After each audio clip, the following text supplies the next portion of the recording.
सगळ्या मित्रांनो तुमचं आपल्या यूट्यूब चॅनलवर. तर आज आपण बघणार आहे iQOO Neo 9, जो की याचं स्पेसिफिकेशन आज आपण पाहणार आहे काय काय आहे याच्यामध्ये. तर लवकर आपल्या व्हिडिओ लाईक करा, लाईक केलं नसेल तर.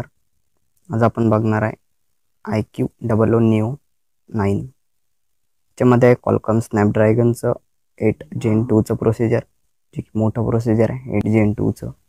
आणि याच्यासोबत जे CPU कूलिंग जे आहेत octa core 3.2 GHz single core plus 2.8 GHz quad core plus 2 GHz try core, असे जे CPU कूलिंगसाठी 8 Gen 3 साठी 2 साठी जे की मोठे आहेत. याच्यासाठी कूलिंगसाठी जे की कूलिंग चांगले करणार आहेत.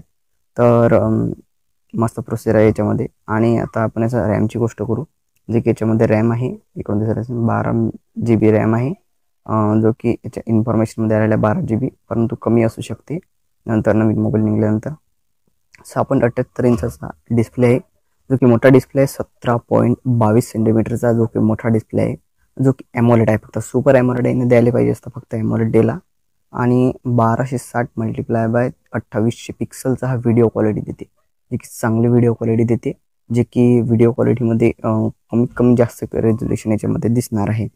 आणि याच्यामध्ये फुल HD हा डिस्प्ले आहे, जो की फुल HD प्लस आहे. 144 रिफ्रेश रेट आहे, जो की चांगला रिफ्रेश रेट आहे. रिफ्रेश करताना मोबाईल अडकणार नाही. आणि बेंचलेस विथ पंच होल डिस्प्ले आहे याचा, जे की मोबाईलच्या वदरेस कॅमेरा आहे. आणि कॅमेरा तर मग आता पाहू आता किती मेगापिक्सलचा आणि किती झूमिंग करते. तर कॅमेरा पाहू आता 50 मेगापिक्सलचा कॅमेरा आहे, 20 मेगापिक्सलची झूमिंग करते. त्यासोबत एक 8 मेगापिक्सलचा आहे. LED फ्लॅश सुद्धा आहे. 8K ची क्वालिटी आहे. 4K हे ते जमाना गेला, आता 8K आला. 8K म्हणजे आता कॅमेऱ्यात सुद्धा मोबाईल म्हणजे कॅमेरा झिरो राहिला आता असं बघा. ती 30 FPS रेकॉर्डिंग आहे. आणि त्याच्यासोबत आपल्याला फ्रंटली आहे 16 मेगापिक्सल, तोही 30 FPS फुल रेकॉर्डिंग आहे फुल HD मध्ये. आणि याची जी बॅटरी आहे 5160 mAh आहे. 5160 म्हणजे की 5160 mAh ची बॅटरी आहे, जी की मोठी बॅटरी आहे.